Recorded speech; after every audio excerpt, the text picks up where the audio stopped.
우리가 음식으로 섭취를 많이 하고 있는 식염입니다.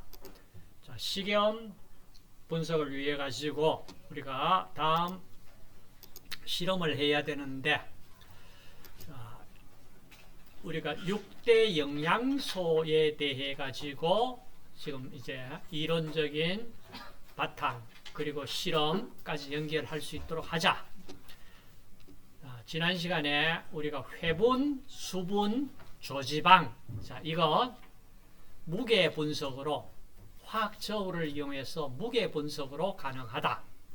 그 원리는 어떻게 지방을 추출하고 회분을 어떻게, 수분을 어떻게 구하겠다. 그 내용은 우리가 이미 얘기가 됐습니다. 그리고 실험 진행 중입니다. 그럼 이제 식염 분석을 위해 가지고, 자, 식염 무기질 속에 들어가 있습니다. 자, 무기질 속에 그럼 부피 분석이다 이랬는데, 정확하게 부피를 이용한다 얘기는 뷰렛에서 우리가 뷰렛을 이용해서 실험을 한다 이 말입니다. 그럼 정확하게 오늘 하려는 식염은 부피 분석이지만은 또 다른 말로서 침전 분석이라고도 얘기합니다. 침전. 왜 침전 분석이라고 얘기하냐 하면은, 자, 실험 방법에서 설명을 하도록 하겠습니다. 자, 실험 보고서는 서론, 본론, 결론, 참고 문헌식으로 정리를 하세요. 자, 첫째, 실험실 안전이 확보되어야 됩니다.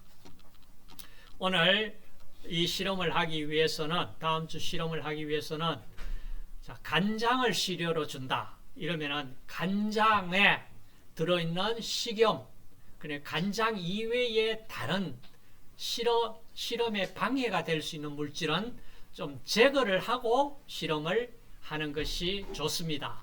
그래서 간장의 수분 제거하고, 그 다음 식염 이외의 다른 우리 단백질, 아미노산 등등 맛나는 물질들 많죠. 조미료에. 자, 이런 것들은 태워서 회화시켜서 제거하고 식염만 남도록 해서 실험을 하면 깔끔합니다. 그런데 회분 분석을 하고 나서 식염 정량을 하려면은 하루 종일 걸려도 실험 데이터 얻기가 어려울 수 있어요. 그래서, 자, 우리가 간단히 할 수 있는 방법이 있습니다. 간장의 경우는 그냥 회화하지 않고 간장을 희석해서 바로 실험을 할 수가 있습니다. 그 실험은 1시간 이내에 끝납니다. 자, 그렇기 때문에 일단 회화 예비 작업 거쳐서도 실험을 할 수가 있고, 자, 이와 같이 뷰렛을 이용해서 실험을 하는데, 금이 아니고 은 표준 용액을 이용을 해서 실험을 합니다. 그렇기 때문에, 자, 은적정이라고도 이름을 불러요. 은적정, 그 다음에 침전적정, 부피 분석, 여러 가지 얘기를 합니다. 자, 그 다음 우리가 염도계를 이용을 해서 식염 농도를 구할 수 있습니다. 자, 그런데 염도계가 정확한지 부정확한지는 우리가 하는 이 실험 방법으로 검교정을 해야 됩니다. 검교정을 해야 돼요. 그래서 염도계로서는 감지할 수 없는 아주 미량의 식염도 우리가 하는 이 실험 은적정법으로 아주 미량의 식염도 구해낼 수 있습니다. 놀라운 방법입니다. 자, 그래서 두 가지 염도계와 우리가 은적정법 두 가지 방법 실제로 비교하면서 실험을 하면서 비교를 해 보시면은, 이 방법이 얼마나 좋은지를 여러분들이 알 수 있을 겁니다. 자, 그리고 실험 후에 폐액 처리를 한다. 자, 실험에 사용되는 은을 이용한다 그랬잖아요. 질산은입니다. 자, 질산은이요, 이 산화성 물질이고 부식을 일으킬 수도 있고 그렇기 때문에 위험합니다. 그리고 생물에게도 영향을 미칠 수가 있습니다. 그렇기 때문에 자, 다룰 때 이와 같이 좀 주의를 요합니다. 화재 일으킬 수 있는 질산은이기 때문에 질산 성분에 의해서 남을 산화시킬 수가 있습니다. 그 산화제, 그 다음 피부에, 눈에 들어간다면 이건 상당히 위험합니다. 수생식물에도 유독합니다. 자, 그렇기 때문에 여러분들 폐액 처리라든지 이런 건 꼭 정확하게 지켜주셔야 됩니다. 그 다음 지시약으로 쓰는 지시약이 이 크롬산카륨입니다. 크롬산카륨. 자, 이 크롬, 육가크롬이기 때문에 이거 피부 자극 일으키고요. 자, 수생식물에 매우 유독하고 유전적 결함을 일으킬 수도 있고 암을 일으킬 수도 있습니다. 그렇기 때문에 이것도 잘 조심해서 다뤄야 됩니다. 문제는 그래서 크롬산카륨은요, 지시약으로 한두 방울만 쓰세요. 옛날에는 이걸 뭐 1ml씩 쓴다 그러고 이렇게 했는데 그건 바람직하지 않습니다. 지시약으로 한두 방울만 넣더라도 육안으로 우리가 실험을 멈추어야 될 엔드포인트 정확하게 잡을 수 있습니다. 자, 한두 방울. 자, 그 다음 실험실 안전 신경을 써주세요. 자, 이번 장을 마치고 나면은 여러분들이 자, 이렇게 좀 준비가 되면 좋겠습니다. 우리가 식염을 분석을 하는데 식염 분석만 해서 몇 % 있더라, 이게 중요한 게 아니고, 자, 우리가 식품 영양 전공으로서 전공자가 식염이 왜 우리 몸에 어떤 역할을 하고 너무 많이 과량을 먹었을 때는 어떤 영향을 미치고, 지금 식염 섭취량이 너무 많다, 줄이자 그럽니다. 많이 섭취했을 때는 어떤 문제가 발생돼요? 자, 이런 것까지 좀 알 수 있으면 좋겠습니다. 그 다음 부피 분석인 은적적법을 이용할 수 있도록 하시고, 그 다음 염도계로서 식염 정량을 할 수 있도록 준비가 되어야 됩니다. 두 가지 방법 서로 비교해서 실험 데이터를 얻어가지고 정확하게 식염량을 구할 수 있는 방법은 어떤 방법이라는 걸 본인들이 좀 직접 경험하도록 하겠습니다. 자, 그 다음, 자, 이거 뭔지 혹시 아십니까? 뭐 하는 겁니까? 예, 장담극입니다. 된장, 간장 다 나오죠. 옛날에 이 염도 측정을 하기 위해서 지금도 쓰고 있습니다. 계란 이용해서 한 500원짜리 동전 크기 정도가 나올 정도가 되면은 아주 소금, 식염 농도가 간장, 된장 담기에 좋은 농도다. 자, 이렇게 하는데, 이제 정확하게 여러분들 정확한 농도는 우리가 하려는 이 은적정법으로 실험을 하시고 정하고, 그게 좀 번거롭고 하면은 염도계를 이용을 하시되, 염도계가 정말로 정확한 값을 주는지 엉터리 값을 주는지 확인을 하고 쓰도록 하세요. 자, 이 장 담그는 거 어떻게 보면 굉장히 큰 어떤 가정에서, 옛날부터는 우리가 가정에서 다 장을 담았잖아. 요즘 장 담는 사람 없죠.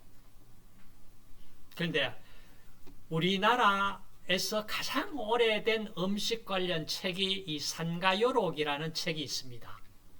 이 책이 2조 세종조 때 만들어진 책입니다. 여기에 보면은 장을 담그는 방법이 나와 있어요.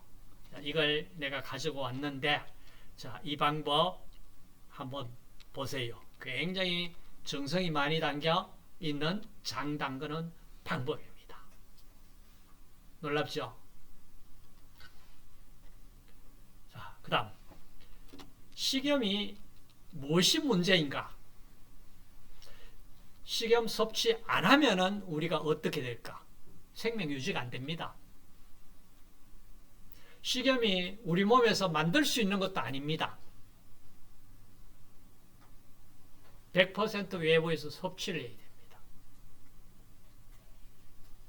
식염, 자, 우리가 식염 건데 소듐 클로라이드입니다. NaCl 들어보셨죠?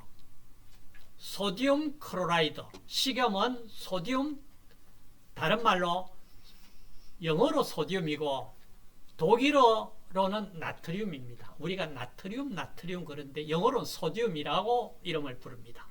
자, 나트륨이 어떤 생리작용을 하느냐? 체계 산알칼리 평형 조절, 삼투압 조절, 근육 수축, 신경 자극 감수성에 영향을 줍니다. 그 다음 NaCl, Cl, 클로라이드는 신경 흥분, 촉진, 칼슘 필요하고 등등 몸에 생리작용을 합니다. 이 생리작용이 밸런스가 안 맞다고 그러면은 아주 큰 문제를 일으킬 수밖에 뿐이에요. 자, 그 다음 필요량은 어느 정도 되느냐? 만약 과량 섭취했다면 어떤 문제가 발생하느냐? 세계보건기구에서는 소듐 섭취량을 1일 2000mg, 2g. 그럼 이걸 소듐 2g을 식염으로 환산하면 5.08g이 나옵니다. 자, 그러면 소듐 값으로부터 식염을 환산하는 식을 여러분들이 어떻게 만들 수 있느냐? 식염량에서 소듐량을 환산하려면 어떻게 환산하면 되느냐? 자, 이걸 본인이 식을 한번 만들어 보세요. 자, 소듐량을 구하고 2.54를 곱하면은 식염 양으로 환산됩니다. 환산돼요. 자, 그 다음 무기질 참고 자료 그러면서 자, 내용을 필요하시다면은 동영상을 스탑을 하고 멈추고 보도록 하세요. 그 다음 소듐, 자, 필요량 한국인 영양소 섭취 기준 2015년이 아니고 2020년 자, 2300mg. 만약에 여러분들 식염 섭취가 불충분하다 그러면 어떻게 되겠습니까? 결핍증, 소화불량, 식욕부진, 위내 세균 억제력 감소 등. 이게 왜 염소 섭취량이 적으니까 이런 문제가 발생되어요? 우리 위 속에 위산이 만들어질 수가 없다는 얘기입니다. 위산이 충분히 만들어져야 됩니다. 그렇기 때문에 식염 섭취, 소듐, 나트륨 섭취만이 문제가 되는 게 아니고 클로라이드 섭취도 신경을 써야 됩니다.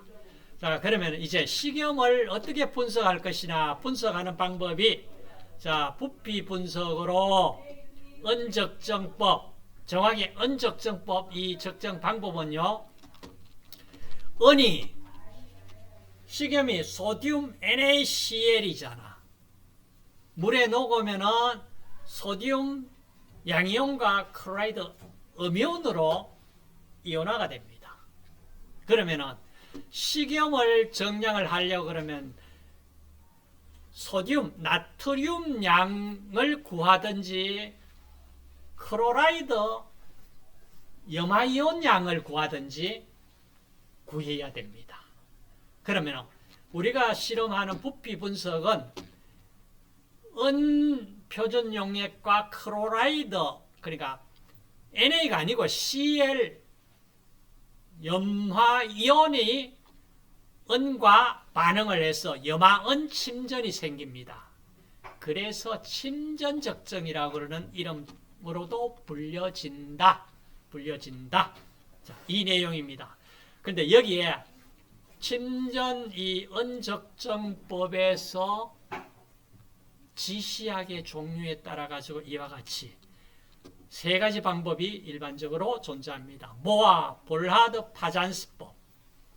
근데 가장 간단한 방법은 모아법입니다. 우리가 쓰려는 모아법입니다. 자, 모아법으로 실험을 하자. 그 다음 염도계를 이용을 하자. 염도계는 전기 전도도를 구해서 식염량으로 환산하는 방법입니다. 그 다음 정화계. 자, 기기 분석을 이용해서 아까 NaCl에서 Cl은 부피 분석으로 구할 수가 있는데 나트륨, 소듐은 값을 구하려면은 자, 이 기기를 사용을 하면은 구할 수가 있습니다.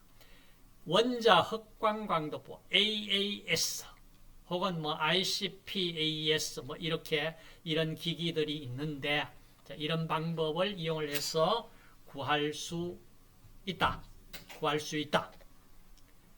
그다음 방금 얘기는 은적정법의 자, 세 가지 방법입니다.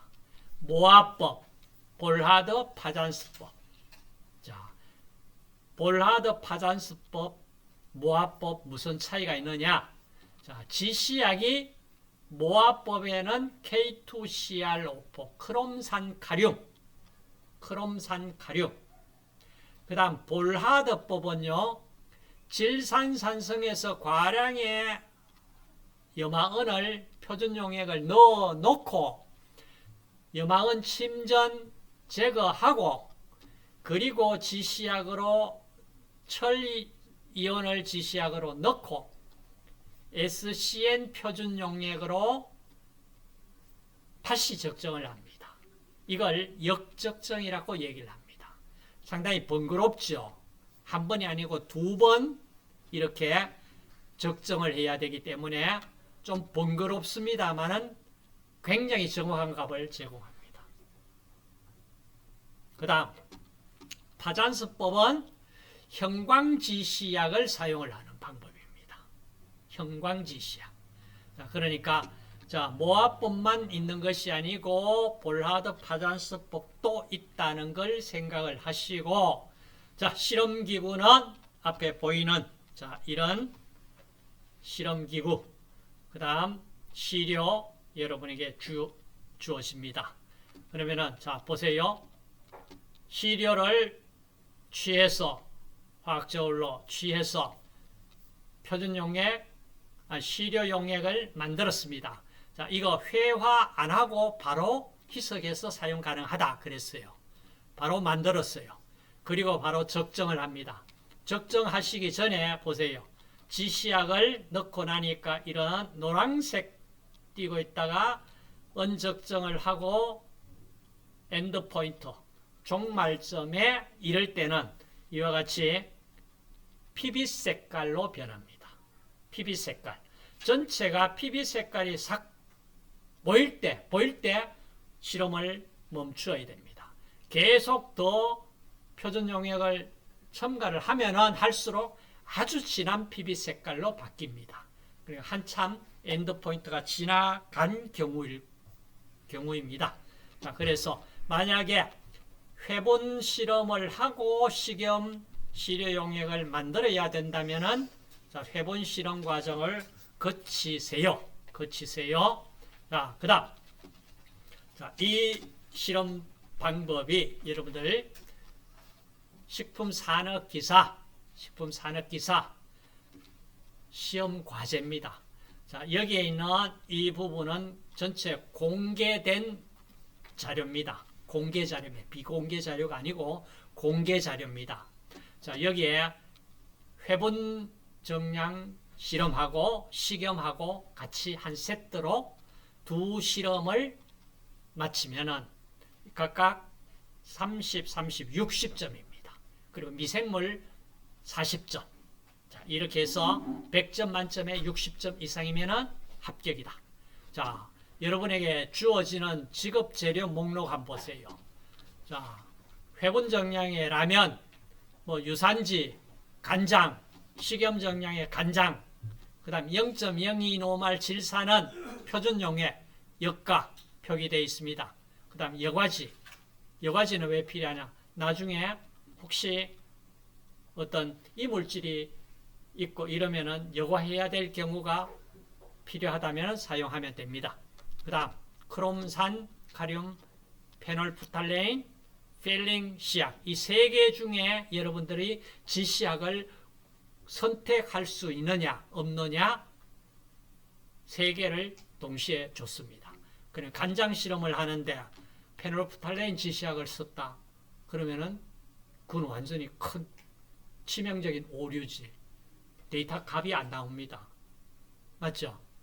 여러분들 이 실험은요 1시간 이내에 실험 데이터 나옵니다.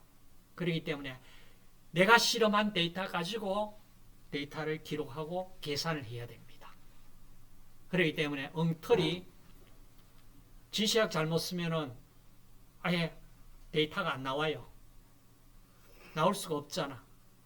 그래서 지시약은 어떤 것을 써야 될지 확인하도록 하시고. 다음, 자, 식품 공전의 식염 정량 방법. 자, 이렇게 분석 원리, 계산 방법, 계산식을 식품 공전에서 줬습니다.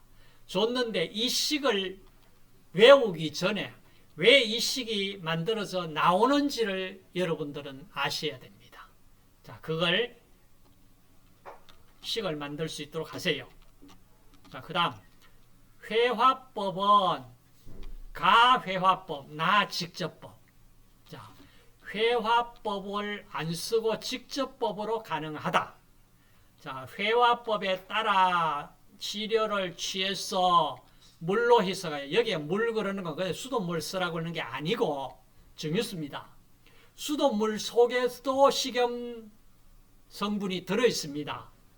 수돗물 속에 얼마 들어있는지 실험을 할게요. 염도계로서는 측정해도 측정이 안 돼요. 근데 여러분들이 이 언적정법으로는 정확한 농도 아주 미량이라도 알아낼 수 있다. 자, 그래서 정유수로 희석해서 500ml 한 후에 10ml를 취하여 위와 같이 적정해라. 그러니까 자, 500ml 시료용액 만들어서 10ml를 취했다. 그럼 희석 배수 얼마예요? 500ml 나누기 10ml. 그러니까 희석 배수 50. 자, 그 다음 실험 과정은 설명됐고, 자, 이 식입니다. 자, 계산식을 유도할 수 있도록 여러분들이 꼭 준비하세요. 자, 한번 설명을 하면은 식염 농도는 자, 이게 퍼센트가 무게 대 무게일 수도 있고 무게 대 부피일 수도 있고 그거는 실험한 사람만이 압니다. 처음 저울로서 시료양을 그램으로 달았다면은 무게 대 무게. 만약에 부피로 했다면은 weight per volume. 자, 이건 실험하는 자만이 아는 부분입니다. 그러면 시료량 분의 식염량 곱하기 100 하면은 퍼센트 값을 구할 수 있습니다. 그럼 식염량은 어떻게 구해지나? NVF 곱하기 희석 배수 하면 됩니다. NVF 곱하면은 밀리리터 단위니까 밀리당량이잖아. 그렇죠? 밀리당량. 그 다음 식염 58.1 밀리당량이 58.5mg입니다. 58.5 mg이니까 분모는 그램 단위고 분자는 미리그램 단위면은 단위가 1000배 차이가 나니까 안 되잖아. 그러니까 1000으로 나누어 가지고 그램으로 환산하고 여기에 희석 배수 50 곱하고 퍼센트에 100 곱하고 해가지고 식을 만들었는 것이 이겁니다. 시료량 분해 질산은 표준용액 소비 밀리리터 V 곱하기 팩타 곱하기 5.85입니다. 5.85가 어디에서 나왔느냐?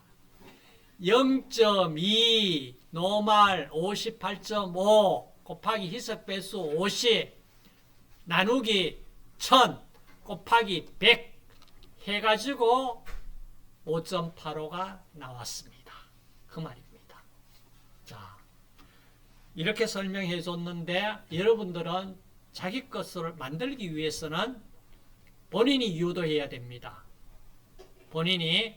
그리고 나중에 시험을 치러 갔을 때는 자 5.85 이것만 생각하고 이 식에 넣어서 계산하면 됩니다. 이게 어디서 나왔느냐 그 얘기입니다. 아까 50에서 1000을 나눴을 때 1000은 그냥 1리터 그램으로 예. 미리그램이니까 그램으로 만들어주기 위해서 1000원을 나눴다. 그리고 여기에 퍼센트의 100도 환산되었고 자 이렇습니다.